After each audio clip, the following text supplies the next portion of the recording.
来关注俄欧间能源博弈的新进展。上周四，为期10天的北溪一管道年度检修结束，俄方如期恢复供气，让饱受能源短缺压力的欧洲松了口气。但这口气还没顺，俄气公司周一就宣布再次降低输欧天然气供应量。面对供气量进一步腰斩，并且俄方极有可能彻底断气的情况下，欧盟方面周二在争吵中达成了一项缩水版省气协议。各国自愿将今年冬天的天然气需求减少15%，以确保安全过冬。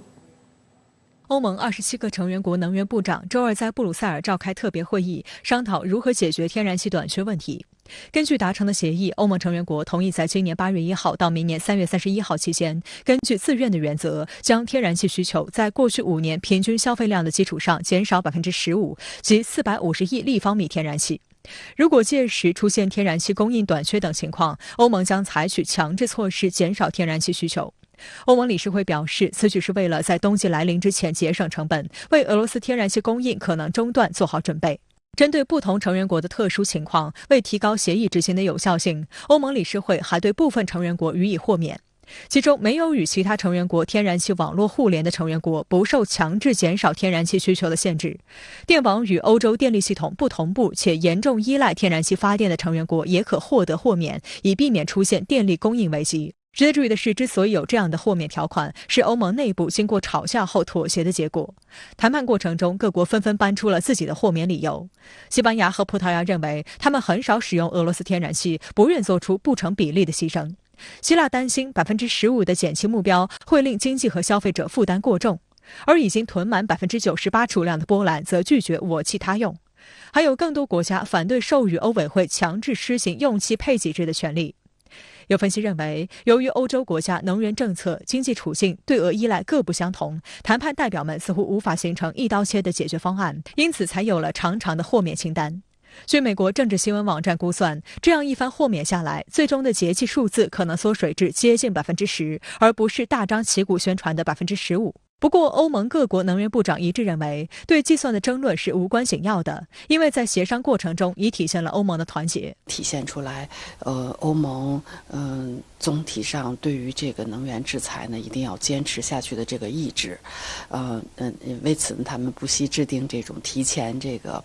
防御的这种计划。实际上，欧盟多国已经陷入了能源危机的漩涡中，为了节能省钱，不少国家开始出台各种措施。根据德国工商大会的最新调查显示，由于天然气价格大幅上涨，越来越多的德国企业被迫停产或减产。德国南部城市奥格斯堡为了节能省钱，出台了一系列关灯措施，包括夜间关闭室内旅游地标建筑的灯光等。法国虽然对俄能源依赖程度低于德国等邻国，不过与欧洲其他国家相似，法国多地近期持续遭遇极端高温天气，空调用电需求增加，加剧能源供应紧张。据报道，法国一些城市7月通过市政条例，对违规开空调的商店处以罚款，现在将推广到全国。违反空调使用规定的商店将被处以高达750欧元（约5100元人民币）的罚款。今年2月俄乌冲突发生后，欧盟对俄实施多轮制裁，但欧盟天然气市场约40%供应来自俄罗斯，短期内难以找到替代供应源，这让欧盟始终没敢对天然气下手。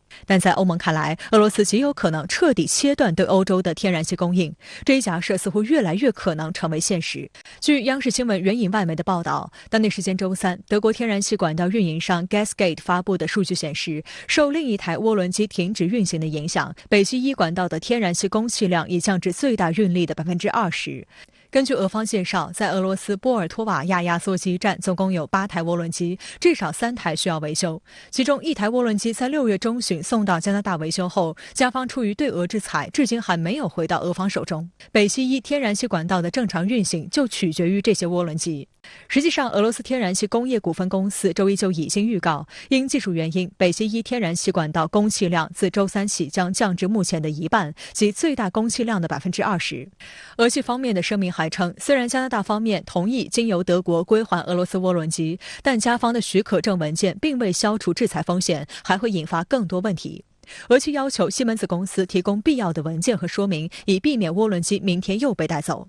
德国经济部很快发表声明，称俄方举动与技术无关，而是要惩罚欧洲。纽约时报援引观察人士认为，俄方此举意在利用能源出口作为惩罚和分裂欧洲的手段。美联社在报道中提到，匈牙利除了反对欧盟对俄罗斯的制裁，上周还向俄寻求额外能源进口。报道认为，俄罗斯打天然气牌对欧洲的团结带来考验。俄罗斯专家周刊则写道，欧洲已出现分裂和摇摆，一些国家急于与俄和解，另一些则在寻找进口替代。它不是一下子把这个供气停止，而是不断的在减少，所以就是它使用了心理战，我认为就是进一步的来威慑欧洲。第二个，我觉得俄罗斯的目的还在于分化欧洲。第三个目的呢，只要有机会能够重拾缓和与美国、欧洲的机会。如果要是他不想缓和的话，他会马上把这个天然气掐掉。在能源问题上焦头烂额的欧盟指责俄罗斯把能源用作武器，正在进行能源敲诈。对此，俄总统新闻秘书佩斯科夫反驳称，俄罗斯没有兴趣切断对欧洲的天然气供应。他强调，俄罗斯是一个负责任的天然气供应商，并重申供应减少是制裁造成的。另据今日俄罗斯电视台周二报道，德国前总理施罗德抵达俄罗斯莫斯科，将与俄方就能源政策问题展开沟通。当天早些时候，佩斯科夫表示，俄罗斯总统普京暂时没有与施罗德会晤的计划。欧之间的这个能源供应问题